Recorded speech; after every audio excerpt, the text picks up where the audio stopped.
All right, guys, welcome back to another episode of Sky's the Limit Podcast. I'm your host, Mike Doherty, and today we have a fantastic guest, Joel Kraut, who is a real estate finance professional with 30 years of experience helping investors turn ideas into tangible properties and long-term wealth.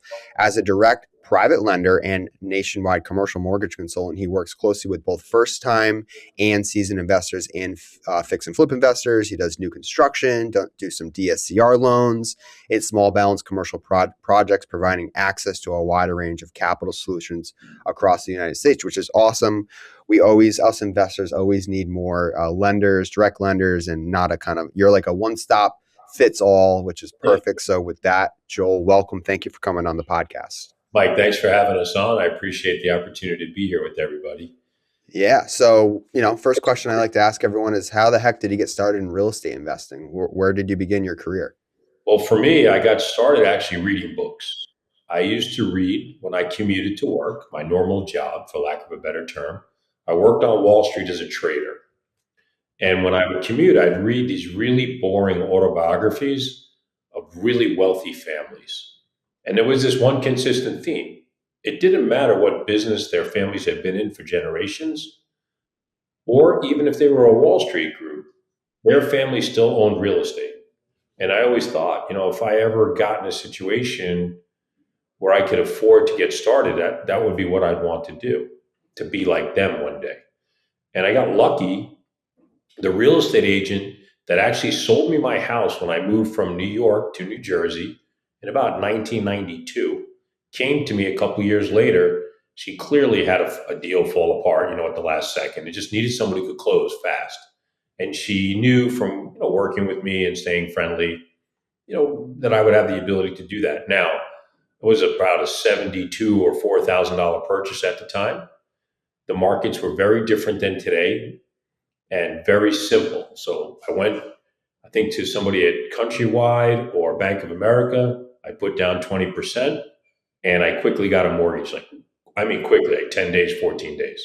So not like today, much less paperwork, was easy. And then she took care of everything. So it felt like, wow, this is like in the books, right? This is easy. And the reality started to kick in. We had to fix a few things. And all of a sudden, I started to learn what some of this is about. And it's been a lot of ups and downs and turns around and start and stops. But we're still doing it today. We're still flipping houses and buying rental properties. So I understand what some of the people go through on a daily basis. I know what it's like to deal with people like me, the lender. It's like, oh God, I got to get paperwork in. Why do you need that? How come? And we go through that same thing when we're the borrower. Like, come on, it seems so logical. Well, that doesn't cut it out in the real world, right? You still got to hand it in on paper. So, we're geared to try to help people with that, make it simple, take out some of the stress for them, show them how to prepare better for that as they go forward, and making it easier for themselves. Yeah, it makes sense. What does your portfolio look like today? What's it consist of? So we own some single families. I like those because, at the end of the day, I grew up in an apartment building and nobody really dreams of living in an apartment building. Unless it's really a plush high rise and you own the penthouse. But, everyone really dreams of living and having their own single family home. So I still like those. I like to lease option them instead of pure rent them. But we own some 4 families. We're about to close on a 16-unit building and an 8-unit building. So very nice. We're moving to the mid-size multi. I've owned those before. I had a couple 12-unit buildings in the past. They were reasonable to be able to keep your arms around. We're all kind of dreaming when we go to sleep of finding that 100-unit unicorn that no one else seemed to find, and it's a great cap rate, and it's all good. But, as you know from talking to different people, your own travels, that's a unicorn. That's really hard to find. So, and unicorns don't exist, unfortunately. It's pretty rare, right? When Santa Claus by these days. Hey, where are you doing all your deals? I know the lending's across the U.S., but for you personally, owning and doing the BRRRR process, flipping, or just buy and hold rentals, where are you doing that out of? So I'm a simple guy, as you can tell by my sexy haircut. I like to do the same thing all the time. That makes sense, right? Yeah. I like cash flow. I learned the hard lessons of over leverage in the crash in 08, 9, 7. And from that, and working with tons of different people and watching what they're doing and sort of honing the craft and dabbling a little bit and just keeping things rational. I like cash flow. So we're operating in low tech states, Alabama, Louisiana, Okay.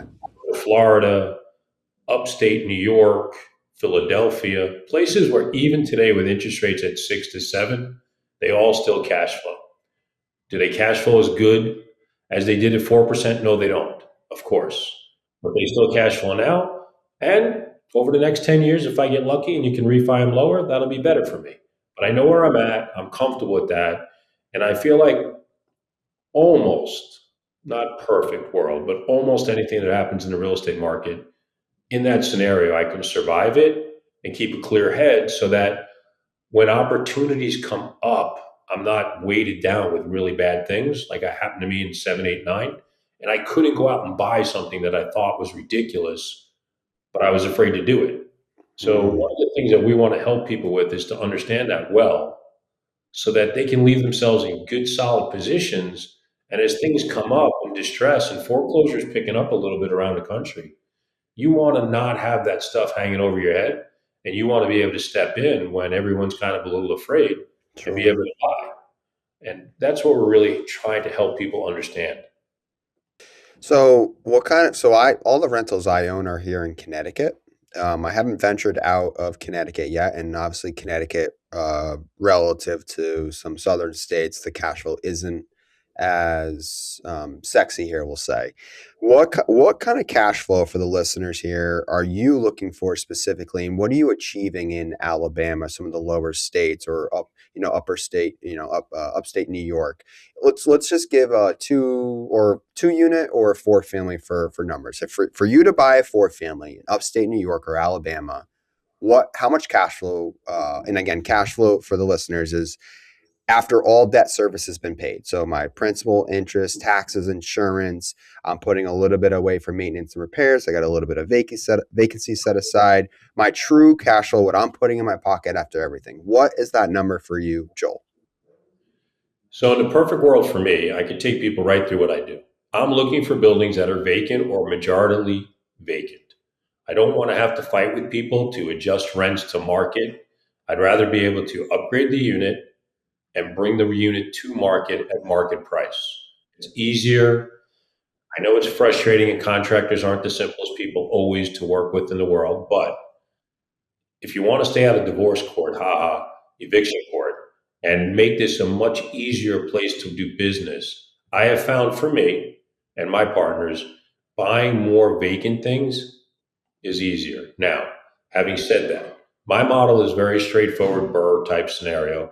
We're buying it for X, adding Y. Total cost is Z.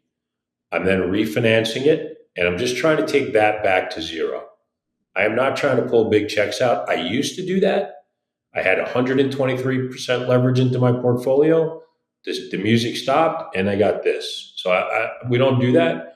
We're really trying to just keep rolling so that we can keep moving. And on a door basis, we're looking at a model that is geared to yield $300 a door. So if I'm doing a four family, I'm trying to pull $1,200 a month out. This is not Instagram. This is not $1,000 a door. That mentor that's charging you X, you need to see 12 months bank statements before you let go of your $15,000 to $35,000 for the training material. Hmm. Because, Mike, I think you would agree. Yeah, it's realistic. Real That estate is 300 a is job. realistic. Yeah, no, that's very. I'm on Bigger Pockets a lot. I work with a lot of investors. I'm sure you know Bigger Pockets, and some people. Two things, right? The first is some people have these expectations that like a two family is going to cash flow $1,000 a door. I'm like, that is just unrealistic unless you're buying it and an amazing. If you buy it as a unicorn, congratulations if you do. Yeah. But the $1,000 a door, it's just they don't exist, and that has honestly probably kept a lot of the listeners from even getting started in real estate because they had these unrealistic expectations of I got a $700 per door, $800 per door cash flow. It's not worth my time, and I could argue so many points against that. I just made a social post on this, right? Not the I just I'm so passionate about it. I got to give an example. Bought a three family in West Haven, Connecticut. It's a pretty good market from where I am. You're out of New Jersey, right? Yes. Yeah. Yeah, we're So West Haven, familiar with where you're, you're talking about. yeah. So New Haven County, cash flows, ish. But West Haven's a nice town. I bought a 3 family. I tried to sell this off market. A broker. I'm a broker's like investor agent. I tried to sell it to my clients. No one wanted to buy it. It was 3 family, perfect value add deal. And, bought it for 405. I renovated all 3 units. I spent like 60 grand on it, call it 475 all in after closing costs. It appraised just under 600,000. I did a cash out refinance, and I probably have like 30 to 40 grand left in that deal after refinancing it with a 75% loan to value. And I'm going Yeah. to cash flow $1,200 a month on that 3 family. And I have 30 to 40 grand in that deal. To me, I have a brand new, fully renovated 3 family, 3 brand new tenants, good tenants. I did my own screening and background for. They're all paying, it's cash flowing. All the deferred maintenance is taken care of. And where can you let me know where can you go find a fully turnkey 3 family that's cash flowing $1,200 a month that you only have to put 30 grand down on? Doesn't exist. And maybe FHA. But that to I, me is a double or triple, maybe not a home run, but like, why not do that? You know? yeah, one thing I would add to that, I feel like a lot of investors miss many opportunities, just like you're describing, because they're afraid to leave some money in the deal. But they'll tell me they have, I don't know, $10,000 in their savings account, but they owe credit card debt. So they're saving money at 2 to 4%, and they're paying their friends at Visa, American Express, and Discover 29%. The example you just laid out, you have, let's just use the number 30,000. Let's use 40,000, make it harder. And you said you're making 1,200 a month. So let's keep the math super simple and say it's 1,000. Well, Sure. that's $12,000 a year on the 40,000 that you have out. That's a 30% return. You're paying yourself at a credit card coupon. There are very few people listening here or anywhere that are paying themselves at credit card coupon rates. The people are lost thinking about the real estate and they're not thinking about the math equation. Then you add on tax benefits. You add on depreciation that shields that $1,000 a month from being taxable right now, right? And maybe over time you get a little sprinkle of appreciation. You do have close to a home run. I It's mean, trifecta. these are private equity returns. And Yeah. I travel around a lot. I can tell you this is the unicorn that people are looking for. And you just described it as a simple 3 family. But people got lost, and I'm going to have to leave a few dollars in the equation. But again, they're willing to save money at 4%, pay, the cards at 29. They'll go into a dealership and fight for $8 all day, and you're showing them how they can actually, on their own money, own and control the asset and possibly earn somewhere 15 to 30% a year on their money. Yep. And that's not good enough for them. And you just laid it out in a couple of minutes. Yep. Right? Yep. It Crazy. is. And again, I think part of it is fear of the unknown. I don't have any contractors in the West Haven market. All my business is in southeastern Connecticut or it's in, Hartford County. I just don't have my crew there. How hard? There's a million contractors out there. They're not all great. Most of them probably suck actually, but Uh, through all the online platforms, you have Facebook. All the different groups, real estate investor groups on Facebook. You have Bigger Pockets. You have podcasts like this. I mean, you could find a referral for a contractor that will willing. I mean, that was a $60,000 job. That's a dream job. All 3 units vacant. Go at it. You drop your material there and have at it. You don't have to coordinate a million things. Like, if people aren't sure where to find a contractor, go to the local real estate investment club. And whatever contractor has been a member for a year or two is good. there you They go. would have drummed out of this society quickly if they stunk and stole money and weren't good, didn't follow up, didn't finish the jobs, like all the negative things we always hear. But if they're still standing there after a year or two, they're okay. Now, Yeah. if they come and go in a month or two, stay away from those, right? I also go to Home Depot locally. I won't hire Ah, anybody that is not out of the Home Depot parking lot by 7 a.m. I would never hire a contractor that's in a Home Depot little parking lot at 10 o'clock. They obviously don't care about the job. Or they don't have a lot of business and they're not as consistent. But the people who are there between 6 and 7 a.m. when they're opening and getting rolling, those people are really organized. They're very professional. They get out to the job site at 8, 8:30, which is what you're hoping for, not 12 o'clock to 2 o'clock and gone to the next. Right? So right. you got to start to think backwards and fill your needs. And they're there. There's easy ways to figure it out that don't cost a fortune. 100%. I have a selfish question for you on the fix and flip loans that you do. So I'm in a couple of them right now. Some I might keep, some I might just flip. But one of the biggest challenges that myself and I'm sure some other listeners face is so I'll give you a real life example. I bought a 5 unit at UConn, University of Connecticut, right off campus. 5 unit needs $500,000 in renovation costs. Big uplift. I'm in the middle of it right now. Closed on it, 85% loan to value on the purchase, 100% of the rehab covered. I think I'm paying 11% and I paid 2 points. Okay, pretty standard stuff. The challenge I'm running into, and I think other people are having the same issue, is the lenders, someone like yourself, you have $500,000 in escrow for the construction, and you only release a little bit of a time after the work is done. Okay, you on your light item, you said you're putting on a new roof. That was 50,000. Show me the new roof and I'll give you your 50 grand. Okay, great. And you need new electrical at 40,000. Show me the new electrical that it's completed. Great job. I'll give you 40 grand. Here you go. And you reimburse the contractor. But on some of these larger scale, like I have a whole HVAC system I have to put in that's $40,000. And the contractor's like, I can cover a lot of it, Mike, but I need something up front to buy the material. I'll save on. You can reimburse me in the labor afterwards. Okay. And I'm like, I need how I now I have to come up with $20,000 out of my own pocket to be reimbursed from you after, you know what I mean? So like I'm constantly trying to play catch up. And if you don't have a huge bankroll, do you have a program or is there a way to have this conversation with hard money lenders, private lenders? Say, hey, listen, I know the work isn't done, but I need some funds in advance. How do you work with that? Because that is a stress point for me right now. I would answer the question 3 ways. Okay. 1, always be working on your credit. People will come to us and they say, I have 784 credit score. I have an 806 credit score, but they have no business credit. So they don't have access outside of their own personal names. And then they don't want to hurt their own credit scores because they don't want to build up the usage. So people need to take advantage of those personal credit scores as they start to go through 700 and 720 and higher and build business credit. So people like me and other lenders can't see you're using the money. With those business credit cards that you can get from tons and tons of different sources out there, local to you credit unions are a great source for 0% credit cards. And I would use those to float those types of those pain points in the job. That would be one thing that I would be doing. So I'd be working on my personal credit to build some business credit. So I always had $50,000 in my wallet of business credit that I could use to help me in those jobs. Secondly, look, we all have to be realistic. I partner with people to this day.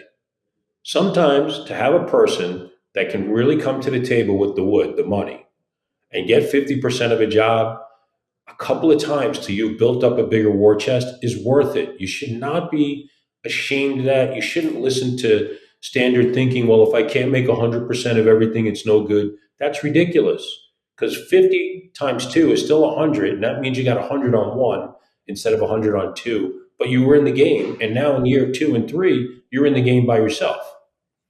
The third thing that I would do is I would take a hard look at my construction budgets, and I would learn the process of making the budget work best for me. What do I mean? Unofficially, the industry kind of works like this, right? That roof you just described at 50,000, they didn't ask you for the receipts, right? What if it cost 57? Got it. The windows, same thing. Demolition is allowed to be 10% of your budget. Don't go to boot camp, come back and tell me you can demo for $3,200. It's a $500,000 job. If you told me demolition, mobilization, and initial cleanups are 30 grand, no one's really going to fight with you. And the inspector goes and sees that it's done. And now you have additional capital in your hands up front to run the job to your benefit. That is huge. That is the green ticket right there. Look, I know I'm not supposed to say that, but I'm doing this 30 years and I live in the land of real. This is really what the professional players are doing. And they lay it out there. If you go to a camp and it's not being filmed and taped, they'll tell you what they're doing. And you can do that too. There's no great secret. not a big sauce. It's on YouTube, and not that many people talk about in bigger pockets because that's like the holier than land. But let's be realistic with each other, right? I mean, so if you can say those five early cycle parts of the job items and juice them up 10% on a $500,000 job, that might be 25 extra grand in your pocket. Now you can handle that for the down payment for the plumber and maybe the HVAC guy, right? Yeah, And 100%. because you're right, it adds up to real money on a job that size. It's not 4,000 bucks. All of a sudden, you're looking for 40 grand. I want to have three, 15, $20,000 0% credit cards. If I'm not in a deal with the partner, I got to have that, or else I know I am going to run myself into the ground. It's just real. It's going to happen at the worst moment. It always does. You just paid some personal bill. You had to go to the doctor. You paid out the extra deductible, whatever it is. You're a little short that week and they want it in full. They don't want a part, to get their guys mobilized and started. They'll go to another job on you. So I Right. think that's the three ways to answer that question. That was genius. I love the biggest takeaways. Two biggest takeaways for me is the business credit. I actually, yeah, I'm sure many banks do this. I went to KeyBank and they'll give you a $50,000 business line of credit. Yep. If you ask for $50,001, they want everything in your unborn child. Tax returns, 50,000 and under, no real documentation as long as you have good credit because it is tied to your personal credit.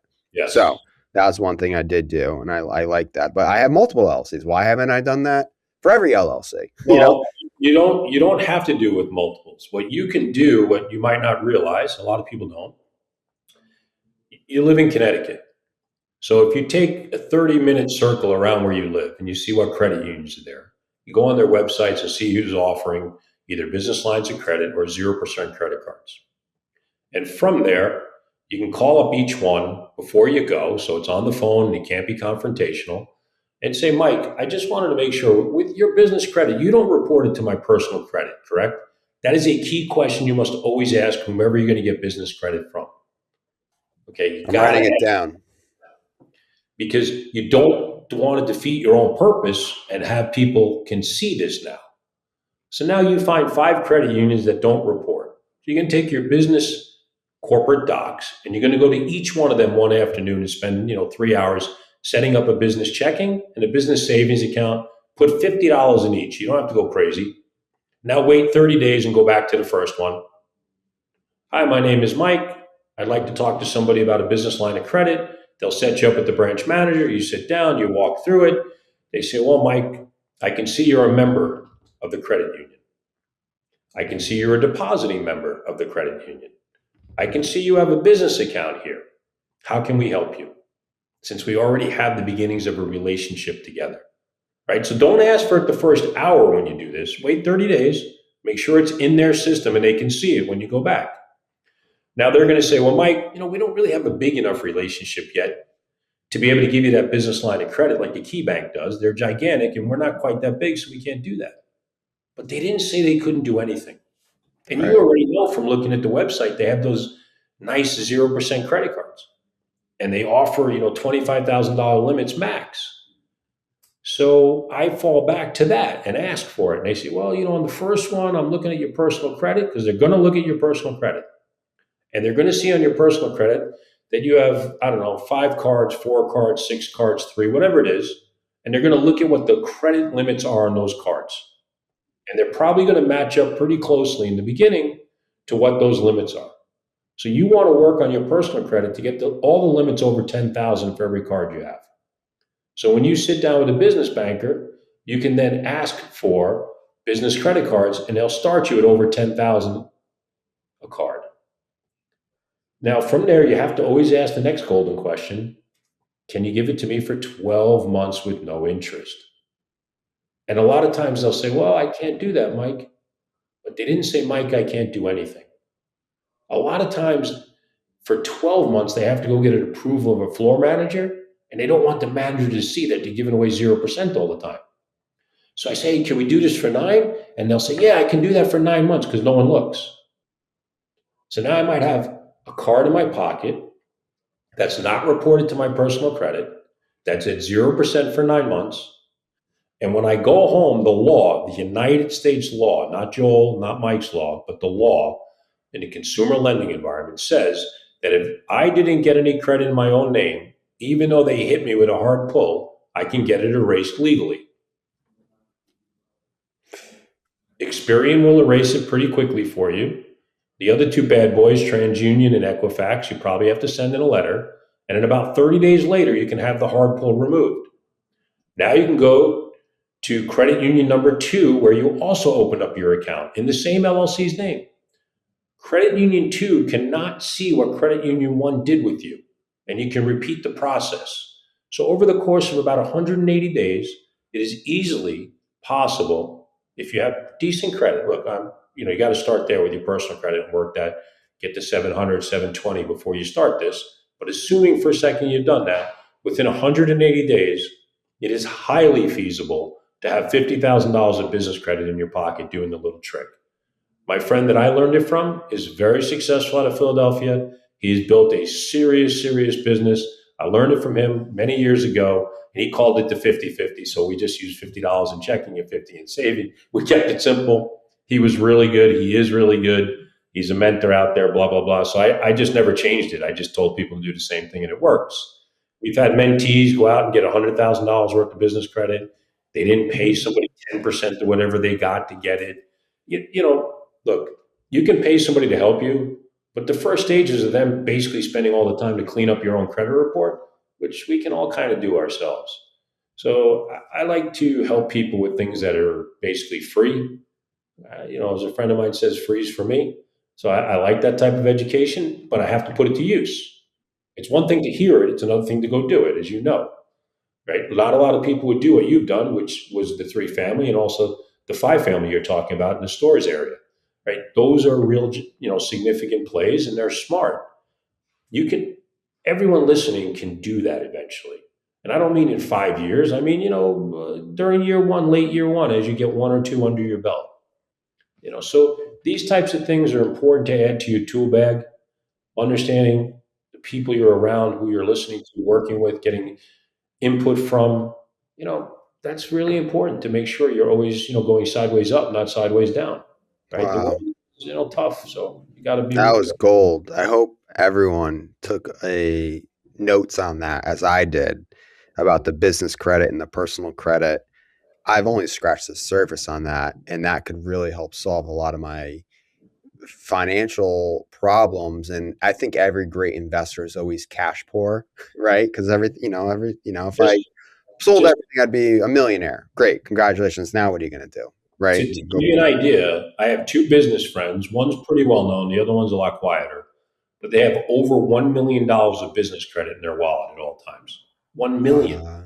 Wow. Think about it. Chase, American Express, Discover, they don't really have limits. If you can keep building over time and call them every 120 days to increase your limit because you were insane enough to pay your cards on time, you can keep growing that arsenal for yourself. It's not that sophisticated, honestly. Mm, You lend with their yeah. loan, but people don't look at them as a lender, right? They Yeah. look I mean, at their I credit certainly person. didn't. Yeah, Key Bank's the only line of credit I have, and Key Bank is good. We yeah, like that Key Bank. We've worked with a lot of people in Connecticut that like Key Bank, and kind of downstate New York likes Key Bank as well. yeah. Well, that was huge. So what's next? What's next for you? What are you looking to build? Your own personal portfolio, the lending business? So we continue to grow our lending business, Okay. but I have two of my children that work here for us with us. They really kind of run the show, and my oldest son and youngest daughter. So we are building that portfolio, and eventually it'll get turned over to them. We're looking for off market properties, 8 unit to 20 unit type things when we can find them, and just keep slowly building till we get to about 200 doors, and then we'll be really happy, and we'll manage it through with the people. But we partner with a lot of our clients. When we're doing this far away, we're not doing it by ourselves. That is way too hard to do. So we build the team, then we find the properties, not the other way around. Mm-hmm. First, we got to feel secure with the people that we're going to go to bed with. And when Yep. we feel like that's right, then we can deploy capital. Love it. Love it. We Love it. we get a lot of private capital from other people like ourselves that will help, that want to be investors or just want to lend some money in their retirement accounts. So we're taking advantage of a lot of the things that people are talking about all the time. We're doing it. That's the difference. I mean, again, I don't believe any of this is rocket science. I mean, everyone's had a problem in life. Almost everybody solved a problem. Hence, you're a real estate investor, right? Because that's our big mission. Go out and find a problem, present an equitable solution, execute it, and we both have an advantage, Yep. right?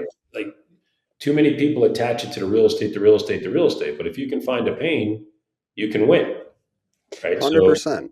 we're I'm all doing actually it in our lives I'm daily, I'm brokering a kind of creative finance deal now near Yukon in a town called Willington.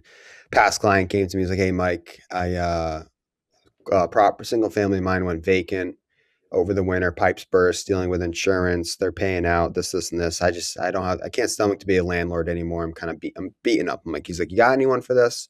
I go to my database. I find the right guy. He's like, I would for the right buyer, I'd consider doing a subject to deal with a seller finance wrap. And for the right? listeners out there, subject to is where the buyer takes over the seller's existing mortgage, call it 100,000, and let's say the property is worth 300,000. There's a $200,000 equity delta that he will seller finance. So the buyer would have two payments. He'd have the first position principal and interest payment, and then he'd owe the seller a second payment. And I said, Mr. Seller, sub two with insurance, it can get a little messy. Have you ever considered just paying off, if you have the capital, just pay off the original debt and seller finance the whole amount? He goes, oh, wow, yeah, let's do that. So I have a buyer now. He agreed. We agreed on the purchase price. He's coming with 0% down. He'll pay his closing costs, and he's going to have a 0% down single family rental, value add deal because he'll work with the insurance company. Will transfer the claim to the new buyer, and it's a win-win. So there's always, to your point, there's always ways to solve problems in the real estate field. You just have to be nimble and be the more the more solutions you can come up with. That's all. And I would say on the creative finance side, one of the things that kills most investors is they talk too much. You need to ask questions to find out what the seller really needs and Yep, shut the F up. that's right. Let them tell you. Don't interrupt them. Don't negotiate with yourself. Most people in the world, normal people, don't attend real estate seminars. They're not on Bigger Pockets. They're not at YouTube University. They own a property and they want to sell it. And you and I both know that normal people think in how much do I get a month? They don't think in interest rates. They're not really keyed into the 5 year US Treasury and the spread over it. That's how investors think. I've watched so many investors kill themselves in deals because they kept suggesting things to the seller and they never let the seller tell them what they really wanted. Like sometimes the seller just wants 3,200 a month because that's what they want. Yep, So hundred figure out how percent. you can get there, and maybe it's 0% interest, and wow, you look down in 6 years and you paid off a truckload of the equity, and now you refi them out or sell it and you make a big profit. But, Exactly. right. I No, mean, anyway, so good. So good. One last question before I let you go, Joel. This has been great. I've learned a lot, and I hope the listeners have as well. But one last question I usually ask everyone is, how the hell do you spend your day? So walk me through from the time you wake up to the time you go to bed. You're a very productive guy. You're busy. You've built a lot of wealth. How, is there anything you do in the morning? Maybe you're an early morning guy, you get some reading time in, maybe you work out, maybe that's family time. Just walk me through a day and anything that makes you as productive as you are. we get up as early as possible, usually like 5:30. Okay. Get out of bed, not in bed. Get out of bed, do a few minutes of affirmation, gratitude type stuff, honestly. Hmm. Feel very fortunate. I got crushed in '07 through 9. So really still be standing here and working with people and having rebuilt trust with people is something I don't take for granted. Then, on some days work out a little bit, get over to the office, drink some water and get going on deals. We're fortunate. We have people literally all over the country. We do a lot from the Mississippi River east, predominantly is where our business is. But we're dealing with people all over the place. This morning at 8 o'clock, I was on the phone with Jackson, Mississippi, and New Hampshire and Texas. So we're going to spend a lot of our day working with people through different situations. I spent a lot of time. I was in Binghamton, New York yesterday, walking through one of the properties that we're looking to buy, 16 unit, and putting together the whole pictorial for the people who are going to partner with us for all the money. Right. So we did a pretty thorough walkthrough to make sure we had our budgets in sync. And with that, took 124 pictures. As silly as it sounds, I was the one sitting there labeling them because I wanted to make sure I felt comfortable with what I was giving to the people. They're Mm-hmm. friends of mine, but listen, it's still business. And you want to make sure you're presenting it properly, professionally to them so they can understand and feel comfortable. From there, going to jump on here with you, go back, work on some more deals. At 6 o'clock to 7, I teach on school tonight for an hour, and then finish up the night, go home, maybe read something for a little while and go to bed. So it's a Nice. busy day, but it's exciting. And because of what we do, we're all over the country. So it's kind of an Yep. interesting, fun part of it. Awesome. Well, thank you so much for coming on the podcast here. Like I said, I've learned a ton. I took down a bunch of notes. Gonna go back and kind of, decompress and figure out how I can expand my portfolio with a lot of the, tidbits you mentioned, and I'm sure the listeners will as well. If people want to find more about you or contact you for lending, private loans, or just general advice, how can people get a hold of you? The easiest place is just right to go to the website. So it's www.brrrr with 4Rs.com. You can find us on Instagram at burr_loans, or I'm Joel Burr. So it's pretty simple. Like the whole world, not the whole world, but a lot of the world now, we do have AI bots, but we do respond personally as well. So, I like to always tell people that because people are like, well, we try to get them, but you really get them. It's a surprise when I answer, you know. Awesome. Well, thank you so much, Joel. Give us about a week or two. We'll turn this episode around for public viewing, and we'll have all the show notes in the in down, in the below. And if ever for the listeners out there, if you like what you heard with Joel and I today, be sure to like and subscribe. Sky's the Limit podcast available on Apple and Spotify. So thank you again. Thank you very much, Mike, for having us See on. you. Appreciate it. Thank you for watching Sky's the Limit. We're always releasing new real estate content, so if there's something you want to hear, be sure to leave a comment. And don't forget to subscribe to our channel.